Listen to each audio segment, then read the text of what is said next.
You're listening to the Cross-Check NHL Show, part of the Locked On Podcast Network. Here are your hosts, Andrew Berkshire and Mary Clarke.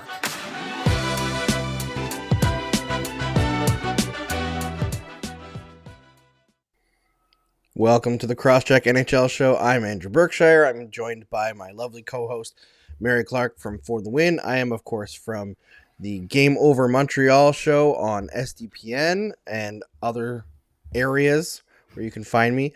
You can follow us on Twitter at Andrew Berkshire, at Mary C. Clarke. We have a great show for you today. The Panthers have basically done exactly what they looked like they were going to do in the second round, and that was flame out completely against the Tampa Bay Lightning.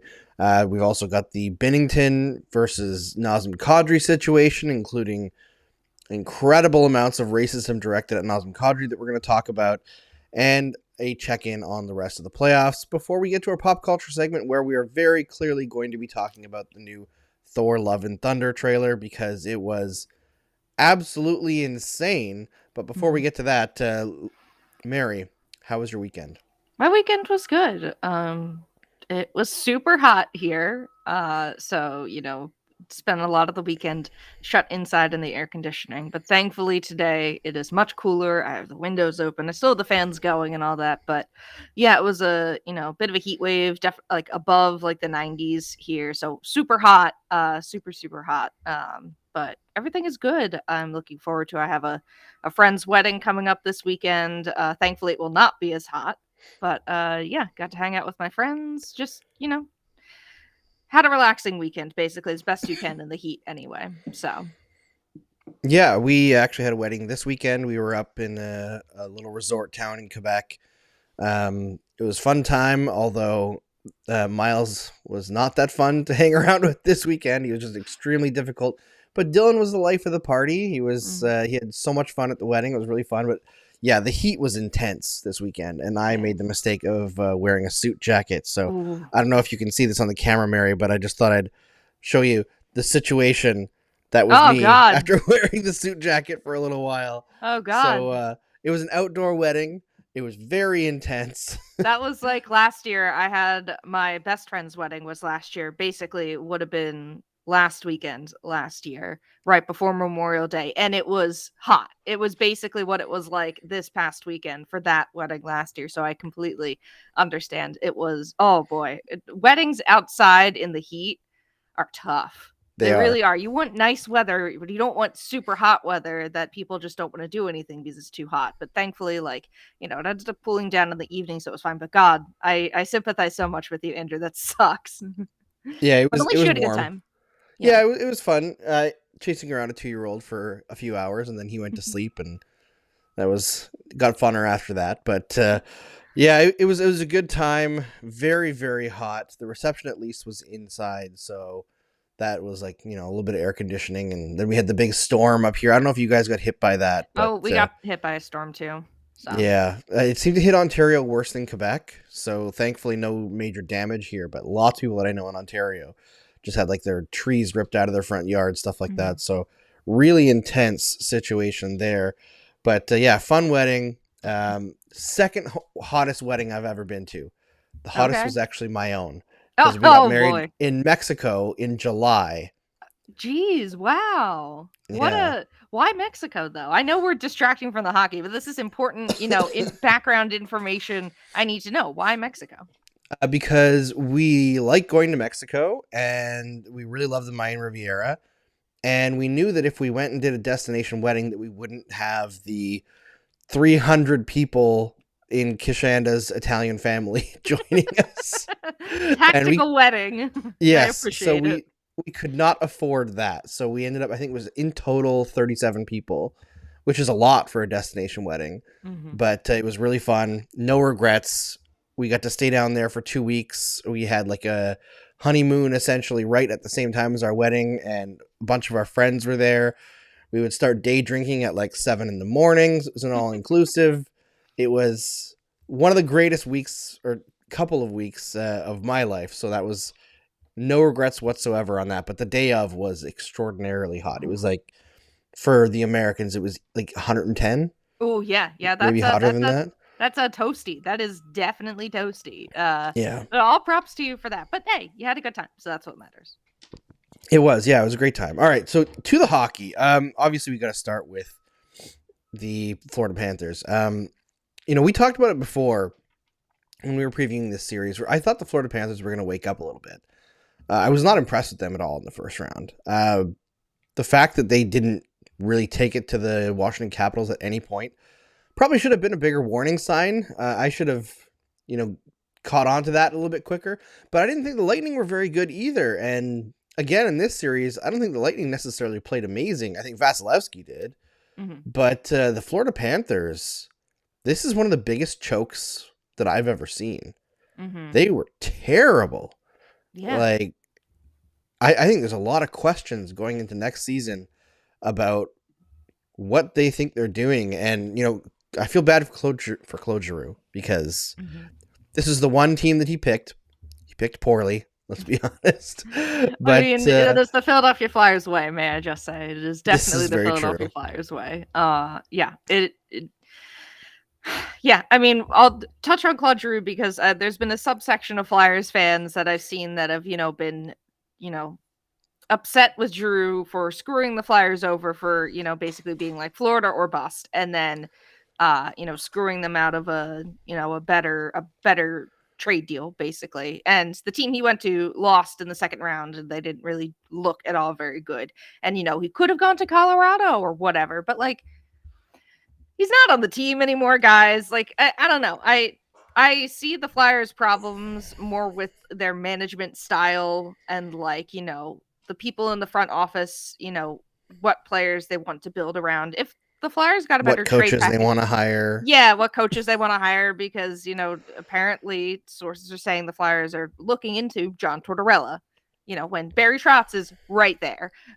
So I think the Flyers have more problems than, had they gotten more back in the Giroux trade, if he had gone to Colorado, for instance, and, or there were multiple teams competing for him or whatever. I still don't think it would really matter, given, the way the organization, views things. I know I'm talking about the Flyers here, but it's been like a thing in Flyers fandom the past couple of days to, kind of, I don't know. Giroux isn't on the team anymore. I'm sad for him, but like, and I get if you feel a little bit slighted by the fact that, he pigeonholed the Flyers into making one move and it didn't work out well, but like, the Flyers, but that was his right over with the contract that they gave him, right? Yeah, it's his right as a player. Go get that coin, buddy. Go, and get that. Like, I know it didn't work out, but like, he should have the option to go wherever he wanted to. Because you're right, that's in his contract. And I don't even remember my second point at this point, but like, I don't know. It bothered me a little bit to see people being like, Giroux screwed us over. Haha. He's out of the playoffs now. I'm like, what you treat the captain of this Flyers team like that poorly? Like, I know he's not on the team anymore, but he was the captain. So like, and I do remember what the point I was gonna make before we transition to the Panthers. The Flyers screwed him throughout much of his career.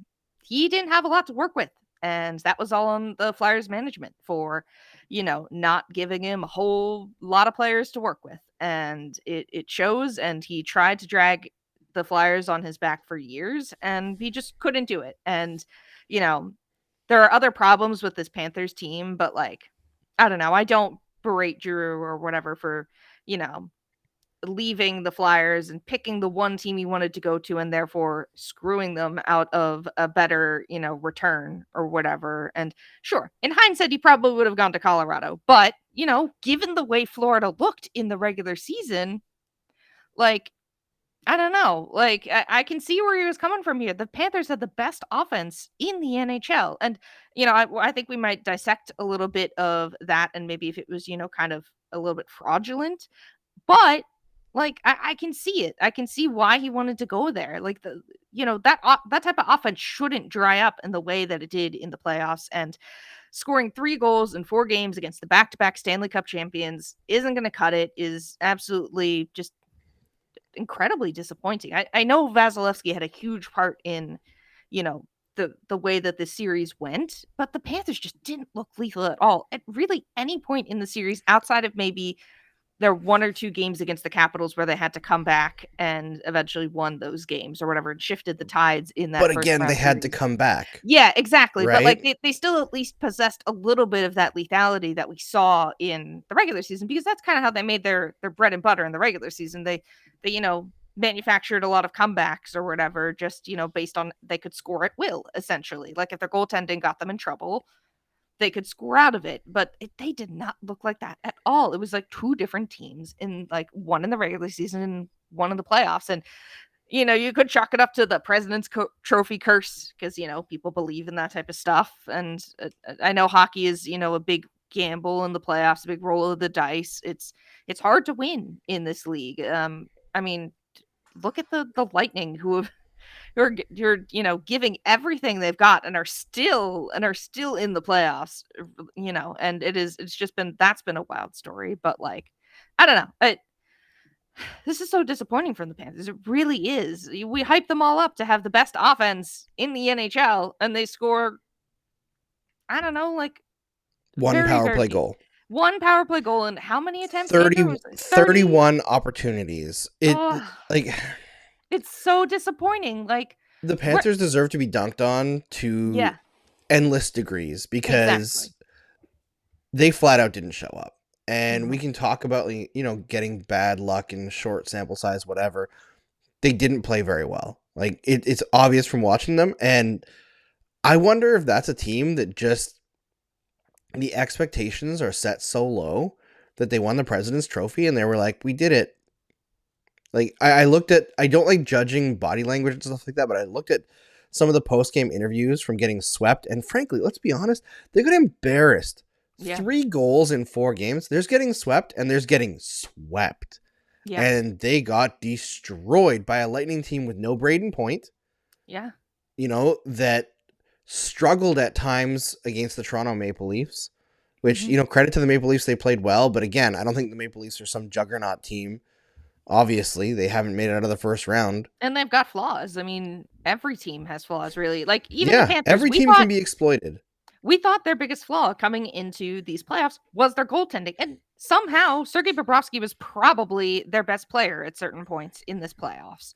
At least in the, in the like the Tampa series. Like, Yeah. I don't know. Like it's so disappointing. I don't know where you go from here if you're the Panthers. Like they had such, I don't know, it's such a wasted opportunity. It really is. And it's Yeah. a shame because you don't often get offenses like this in the NHL. They were one of the big reasons why scoring was up across the league. And to waste an opportunity like that, I know you had to beat the back-to-back Stanley Cup champions, but they were coming off a brutal, grinding 7-game series against a desperate Maple Leafs team. And and you're right, they didn't have Braden Point. Nikita Kucherov, at least in the beginning, I feel like he was maybe injured in like the first game of the series, or like wasn't healthy. I'm trying to remember if that happened at the end of the Leaf Maple Leaf series. series. Yeah, okay, Yeah. thank you. That's what I was It mixing was up. like very early in Game 7, which was another reason why I was knocking the Maple Leafs, is they couldn't get one goal Yeah. while Braden Point was injured. And like, I understand Tampa Bay played a very lock it down style after Point was hurt, but they outscored Florida 13-3. Yeah. Like, that's pathetic. Like, I don't care how good Tampa Bay is. Every team has taken games off of them in the playoffs, right? They're an incredible team. If they go to the Stanley Cup final this year, they are the best team probably since the Islanders in their Dynasty Cup run, because of what they're doing in the salary cap era with short off seasons due to COVID. Like, they are unbelievably impressive. But teams take games off them. The Montreal Canadiens last year took games off of them. Yeah. Or one game, sorry, not games multiple. But like, They took a game. That's they more took than a the Panthers game. did. Yeah, the Panthers deserve to be like just ripped to shreds for this. And the thing is, for that team, they're in a situation where this core might not be around for very long. Yeah, Barkov signed. He's got a great contract, honestly, for what he is, for $10 million starting next year. But the cap is not going up. They have to sign a bunch of players. They've got Huberdeau, who's only signed for 1 more year.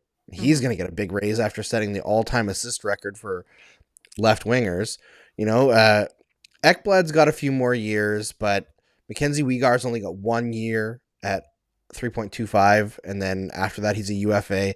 Like, there's just a lot to deal with, and you've still got 4 more years of $10 million Sergei Bobrovsky. Mm-hmm. And then you look at where things went wrong for Florida, and we've seen people talk about it before about adding too much when you're already a great team. And I feel like there was some people who criticized the Giroux ad because he didn't really help their power play. I don't think Giroux is what messed them up. I think that he had a tough first couple games of the playoffs, and then really turned it around. Although he couldn't get on the score sheet very often, but nobody on the Panthers could in this series. Yeah. I look at that Ben Sherratt acquisition. What are you thinking? Mm-hmm. Like, I talked about it last night after the Panthers went out. Sherratt has this reputation of this super tough to play against playoff player because last year the Canadiens went to the final.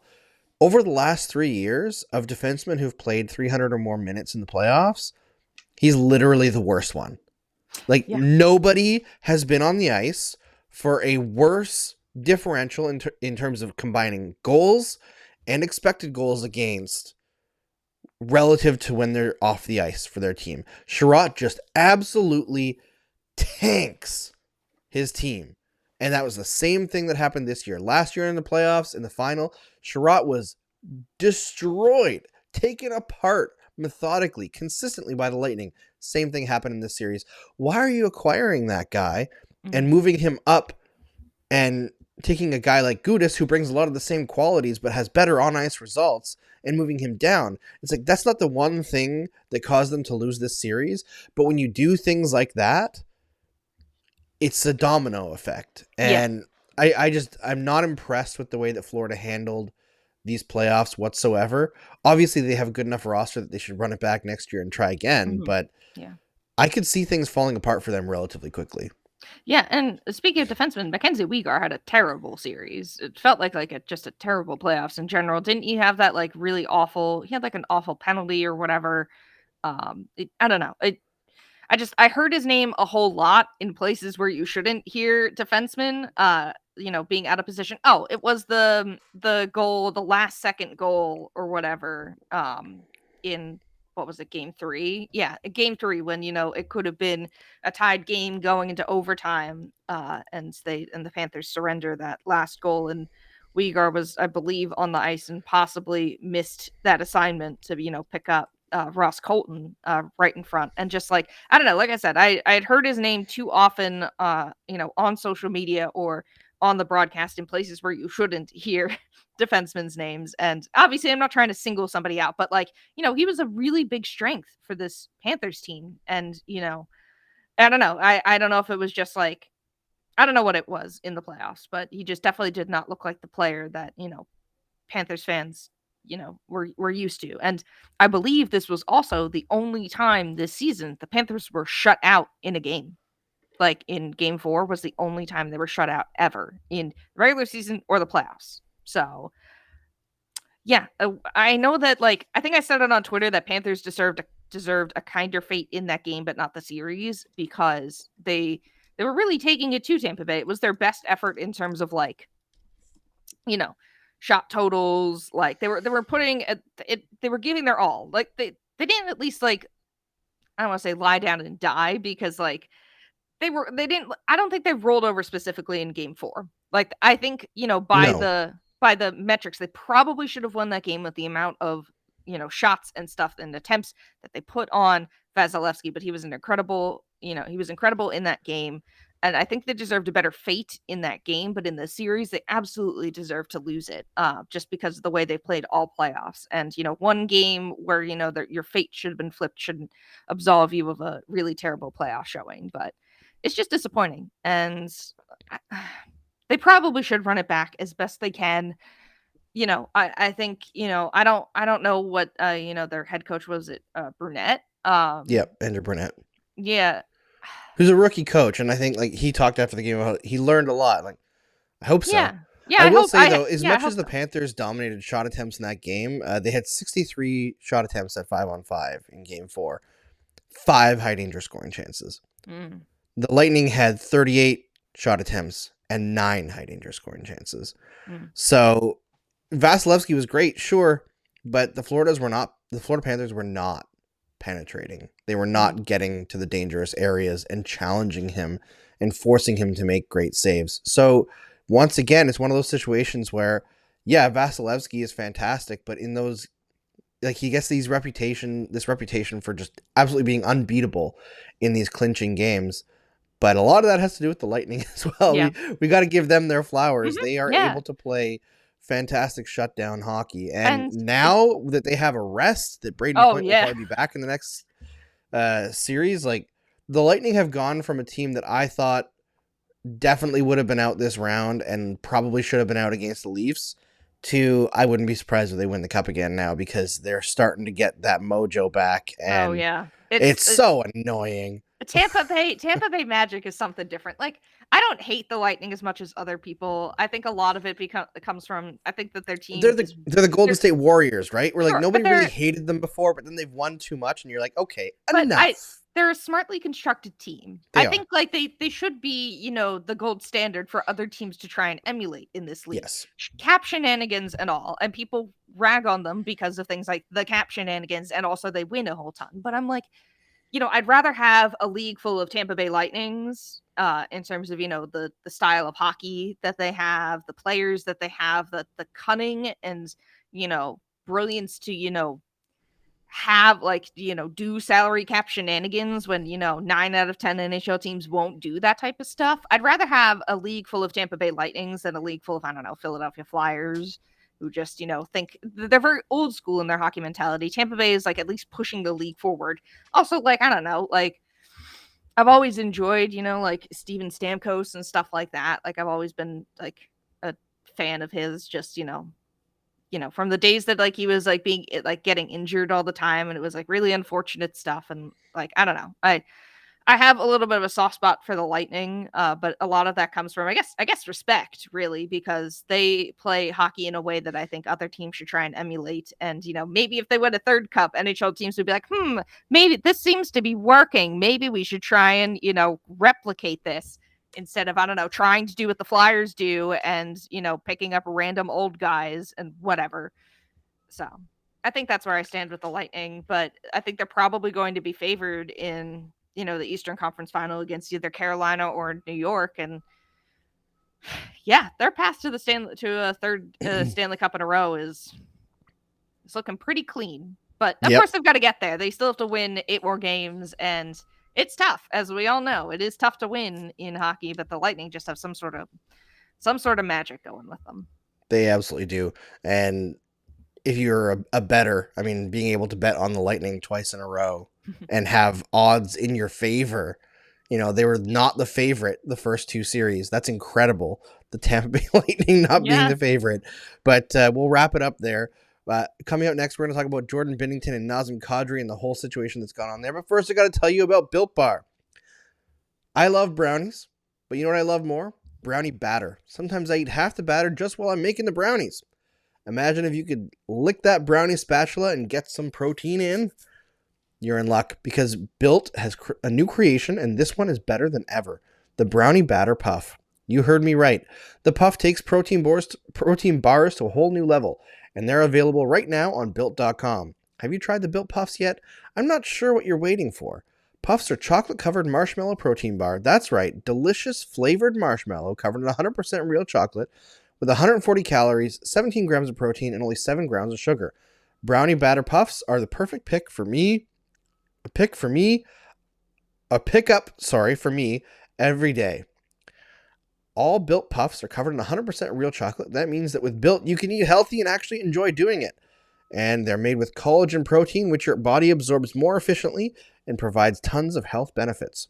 The Brownie Batter Puffs will have you completely forgetting that you're eating a protein bar. No need to pinch yourself. This is real life. Go to Built.com and get your Brownie Batter Puffs right now. Go to Built.com, use promo code LOCKED15, and get 15% off of your order. Use promo code LOCKED15 for 15% off at Built.com.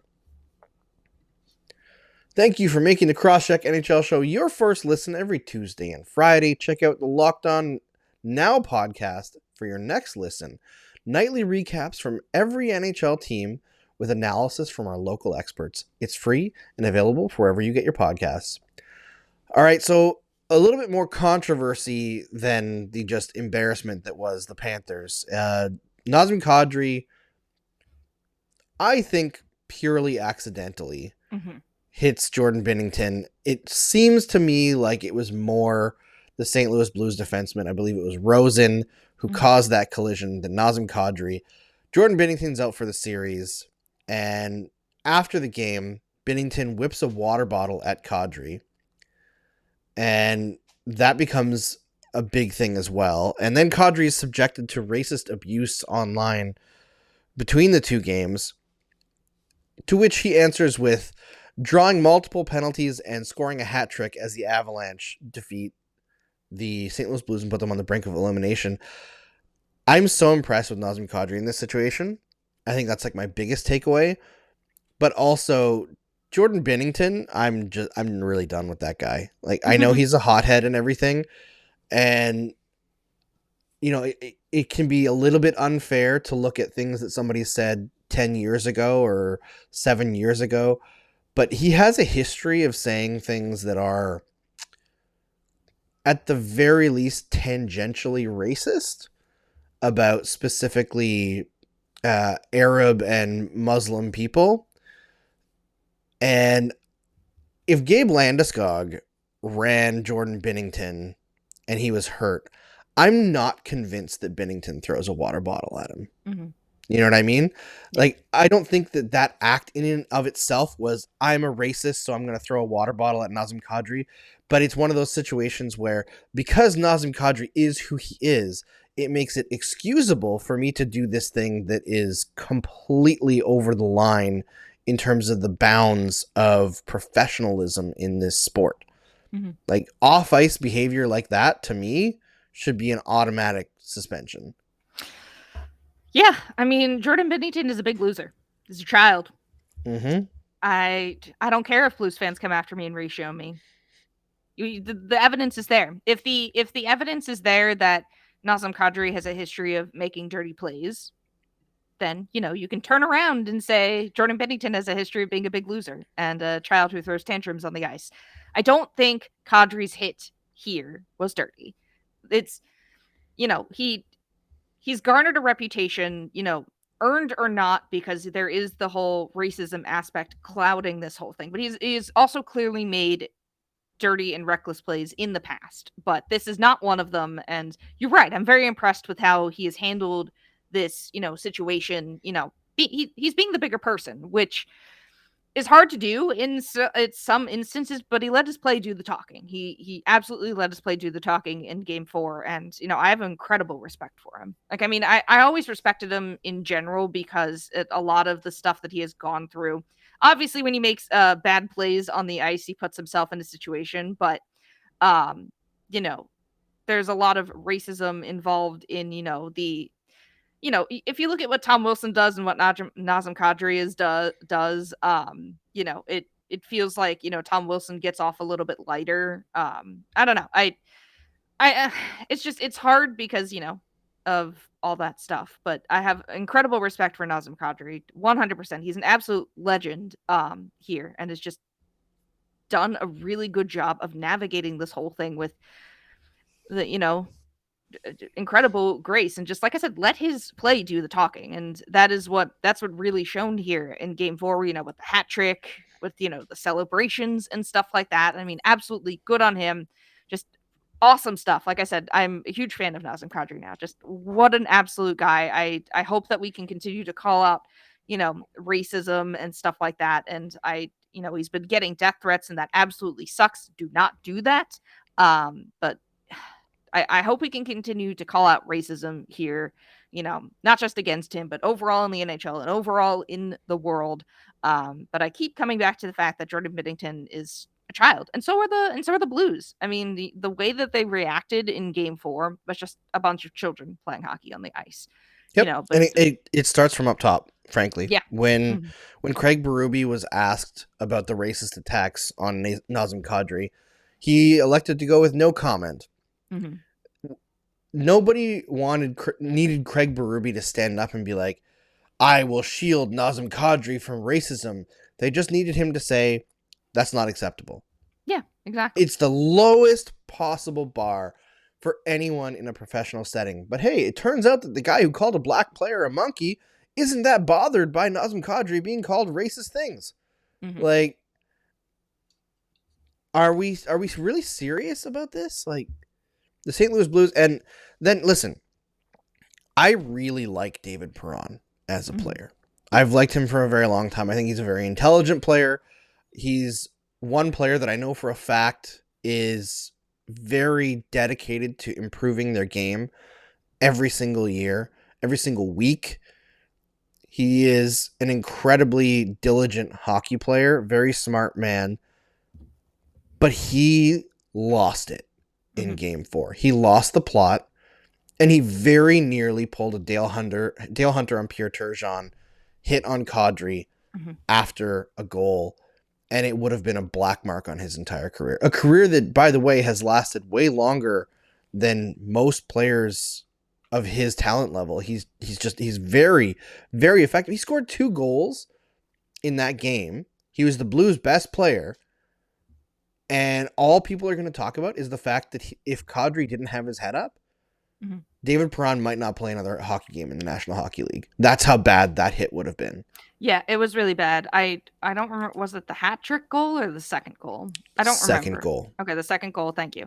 Yeah, if you watch a replay of it, Perron clearly goes at him with the elbow, and it misses Kadri because he has his head up and stuff like that. But like that was a dangerous play. The NHL should step in here with some sort of fine punishment because it's getting out of hand. It really is. Like you can't just let them sort it out on the ice. Somebody is gonna get hurt, and the Blues are acting incredibly childish here, and they're taking the low road. Like I said, Kadri is being the bigger person, and it must suck because I can't speak to this as a white person, but a lot of people who experience racism, I'm sure, have to grit their teeth and bear it and take the high road and stuff like that when all they want to do is stand up and defend themselves and maybe punch back a little bit.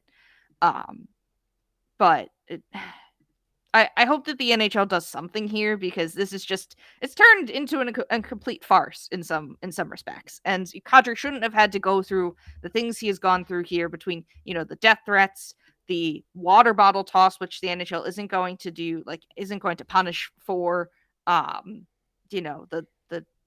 near elbow to the head, all that stuff. And it's a real shame here that he's being subjected to this. And I hope that he sees the support from NHL fans overall. And I hope that he's getting some sort of support in the upper managements of the NHL because it's a lonely road he's walking here as one of the only or one of a handful of players of color in the NHL. And yeah, he's dealing with this with such grace in a way that I admire him a whole ton, but he shouldn't have to do it. He shouldn't have to do it alone. He should be supported by other players. And it seems as if the Avalanche are rallying around him, which is great, really great to see. But, people in power in the NHL should also do what they can to help him here because what's going on with the Blues is unacceptable and, absolutely is making a mockery of their organization. And it sucks because, the Blues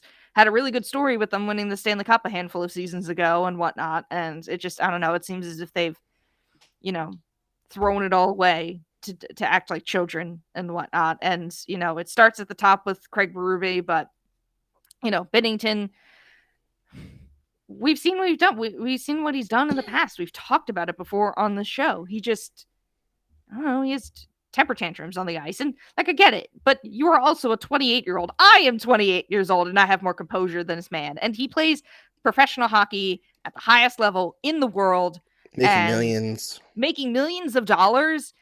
That is not a right. Playing in the NHL is not a right. It is a privilege afforded to you by your status as a white person who can play hockey really good. But he acts as if he's God's given gift to this earth for his goaltending, and his tantrums on the ice show it. As soon as somebody inconveniences him, he goes out of his way to make a stink about something. And it's it's so bad. It's such a bad look. No, I don't think nobody in the hockey community respects Jordan Binnington at all, unless you are a Blues fan of some delusion, most likely.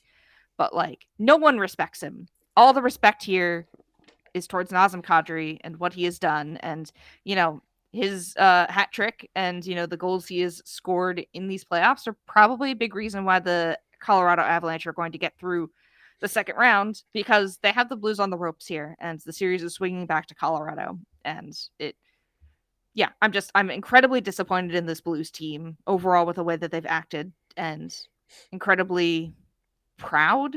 I don't know if I can say proud, but Yeah, you can say proud. yeah, the way Nazem Kadri has handled all of this, and I hope he knows that there's support here, from NHL fans and stuff, and hopefully management in like upper management somewhere in the NHL is doing their best to make sure he's not fighting this battle alone, because he shouldn't have to.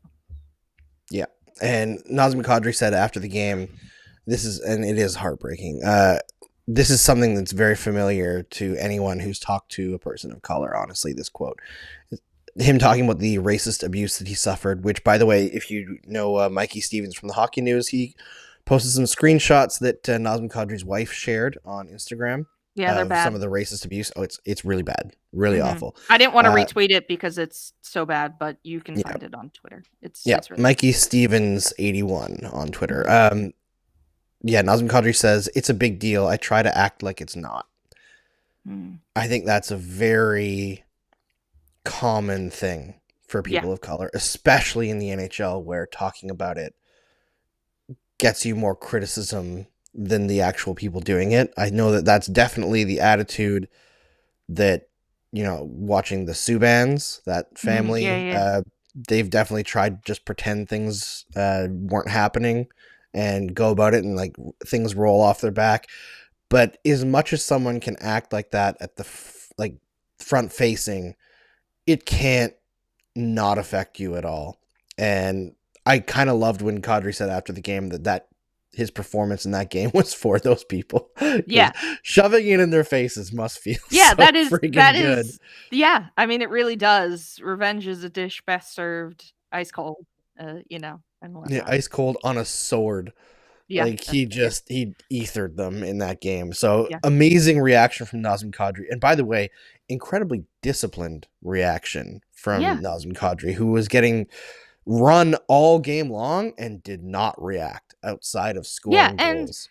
I had said the stuff about him having a reputation. He's talked about how he gets the red mist, basically, of just that stuff. So he's not perfect. No, but he's recognized that, and he's growing. I think that's what we want from players is to recognize their, and also just in general, to recognize their actions and grow as people. Somebody like I don't know. I haven't seen quotes from the only quotes I've seen about Tom Wilson is when he says, "I have to be smarter," and then continues not to be smart. Basically, he pretty much. I've seen quotes where he's like, "I have to be smarter with that type of play," and then doesn't do it. But this is a really good example of Kadri growing from seeing that red mist to in a situation where he probably really should have been seeing it, considering everything that has happened to him. It wasn't just a hockey play; it's personal to him.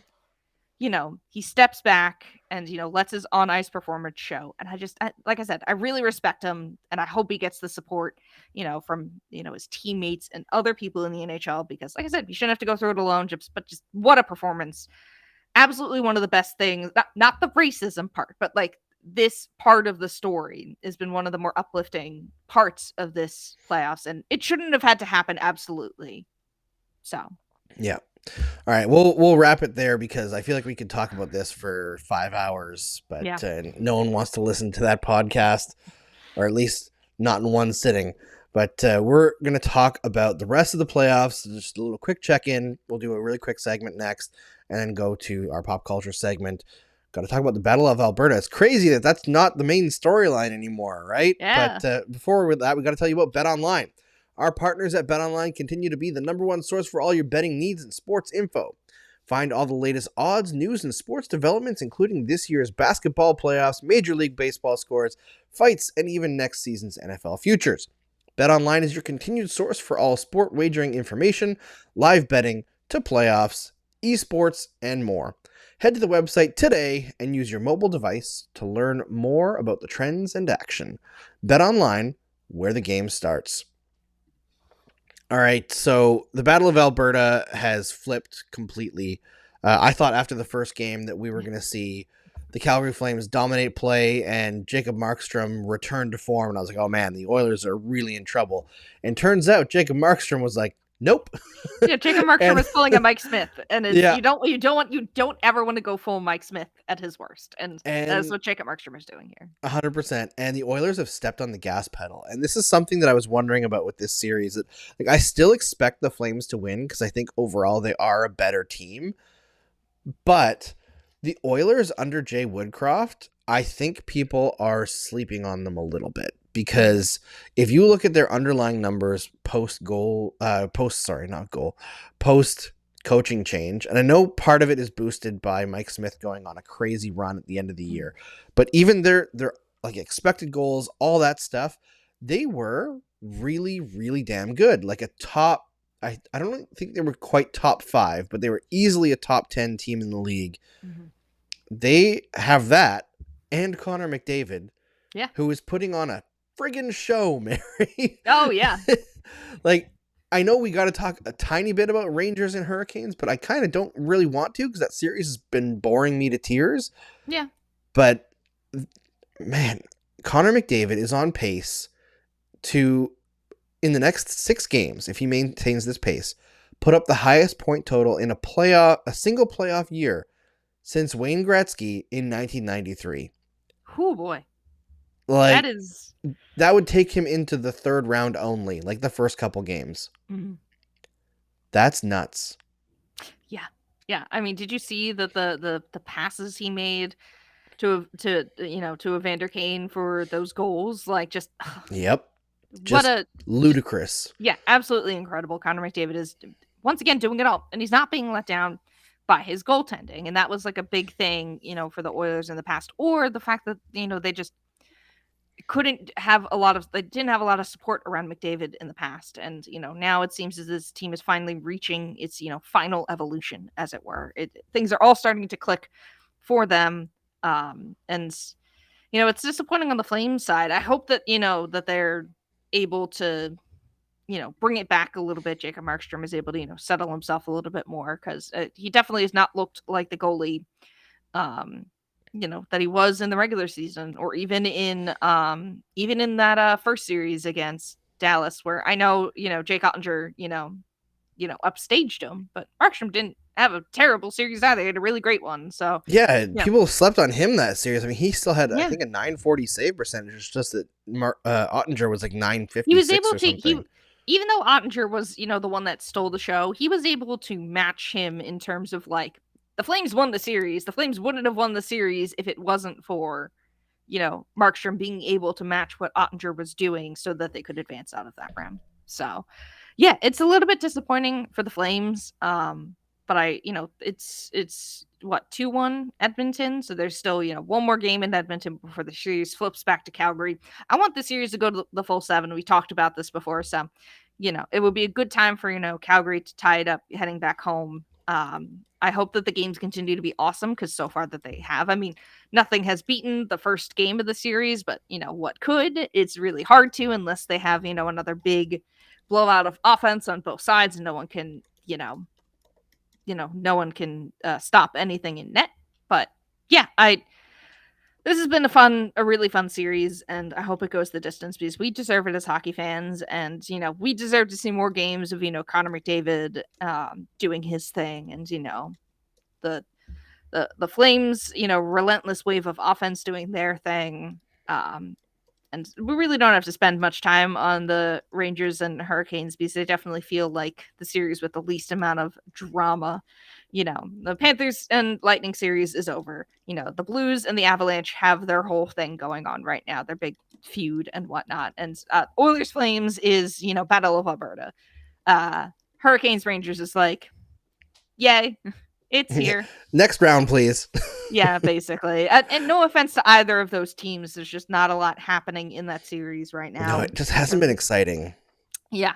I mean, it's a battle of two teams who make their bread and butter on defense and goaltending. And, Yep. I know the Rangers, are not as good in the, defense department as Carolina is, but, they have Igor Shesterkin, who is an incredible goaltender. So, when you have a series built upon the foundations of defense and goaltending, it's probably not going to be as intense as, the Battle of Florida with the back-to-back Stanley Cup champions and an offense that was supposed to be really good, or, the Battle of Alberta, or, manufactured drama as the Blues and Avs currently have. So, yeah, they get the short end of the stick, but what can you do? It is just kind of like a please get to the next round kind of thing, because, we want to see who faces the Lightning in the Eastern Conference Final and, who could possibly dethrone the king, as it were.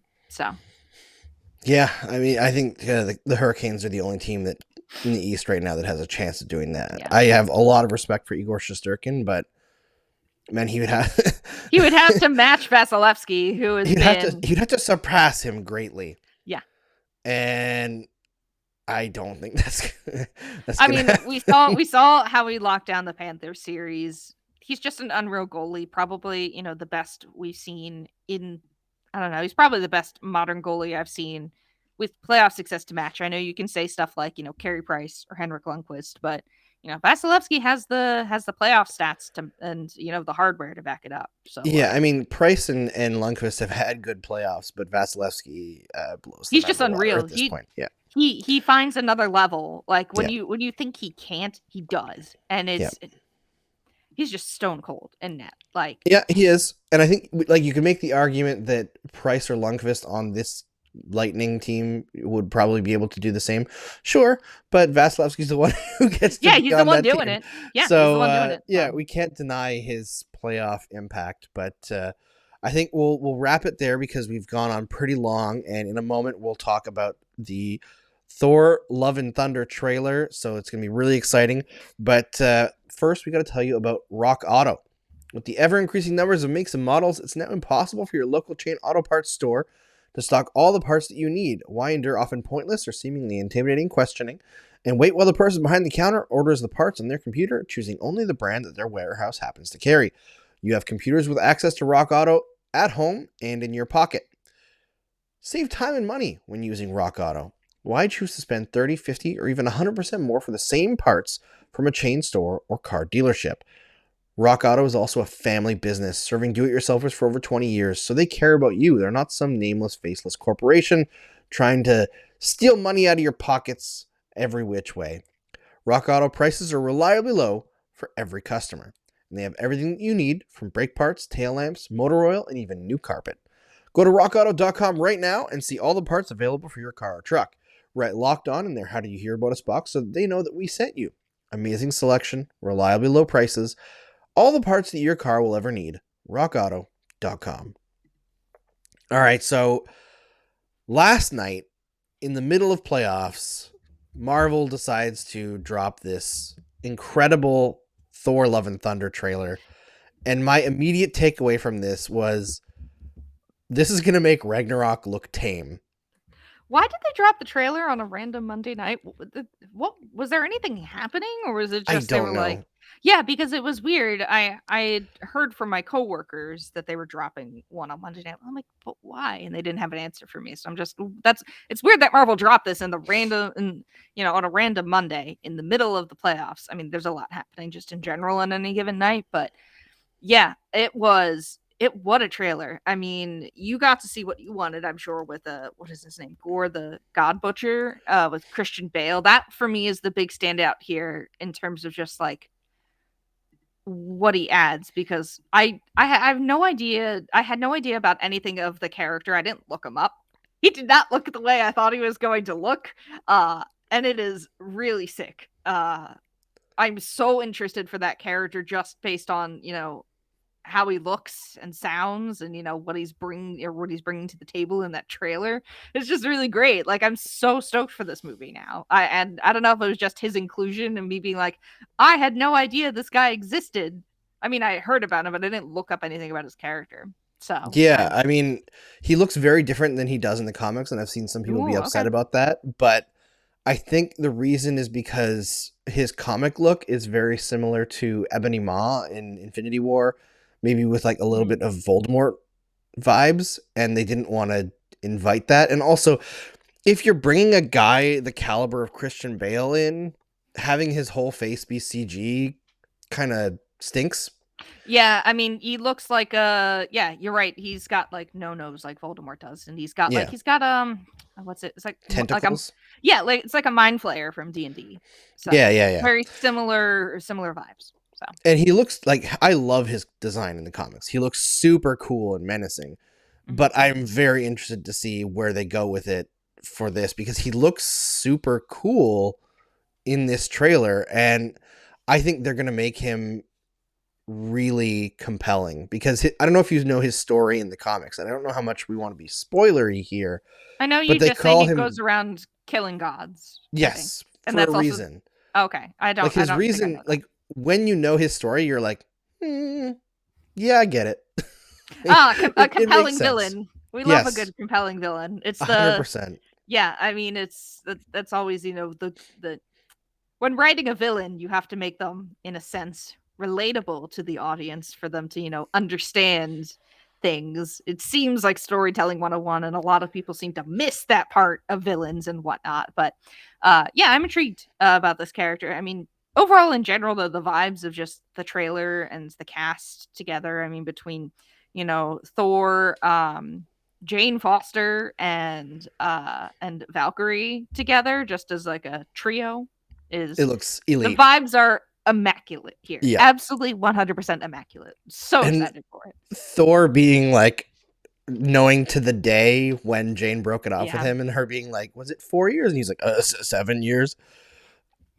That is fantastic. The fact that he's just like the puppy dog who's now even more in love with her. Like, we've gone past the Thor who was insecure about who he was, to the point where now he sees Jane, who's also worthy with Mjolnir, and instead of being threatened by that, he's like, oh my god, I mean, I love Jane even more now. To be fair, who wouldn't? Like, True.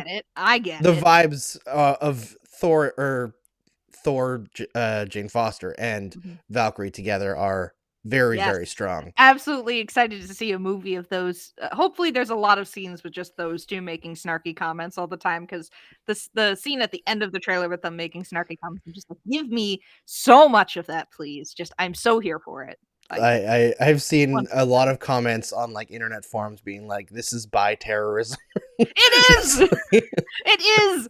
You're right. You're absolutely right. It is an attack on me personally. I mean, a lot of things are attack on me personally, but it is absolutely attack on me personally. But yeah, I'm looking forward to it. I hope it really blows Ragnarok out of the water, because that was a really fun movie, and everything that they've shown from the trailer, from the aesthetics of like the world in general, to just the vibe of like the comedy and just the banter back and forth between the characters.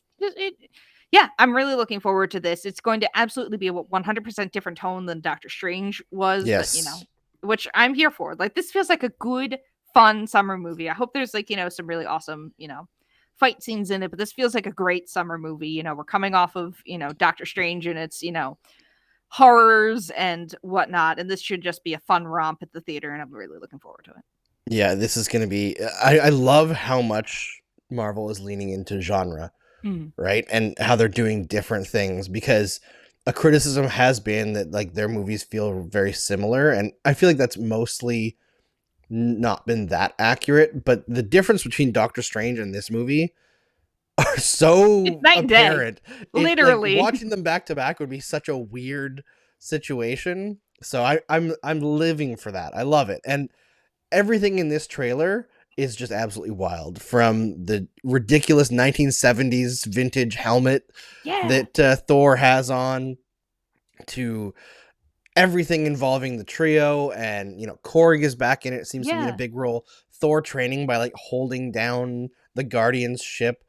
It's gonna be so good. I hope this movie is like 5 hours long. Like, they need a 5-hour cut. I know. I would love to see. Just give me the director's extended cut now in my eyeballs. I don't even care if like I have to sit in the theater for 5 hours. It must have just also been a blast to film too, I would assume, because it just seems like, we saw the vibes of Thor Ragnarok, and that was a blast. And it seems as if this movie is trying to continue to bring that along, and it just is a fun film, and that's what some Marvel films should be like. Sure, drama and stuff like that, but it feels good to have, because we had Spider-Man, and that was pretty dramatic and emotional and stuff like that, and obviously Doctor Strange had its moments of horror and like introspection and character work, and I'm sure Thor Love and Thunder is going to do character work too, but it should have a more, I don't know, fun vibe while it's doing its character work, which it'll do the same thing that Ragnarok did, right? Where like Ragnarok, Yeah. everyone remembers as this fun, light movie, but also you had this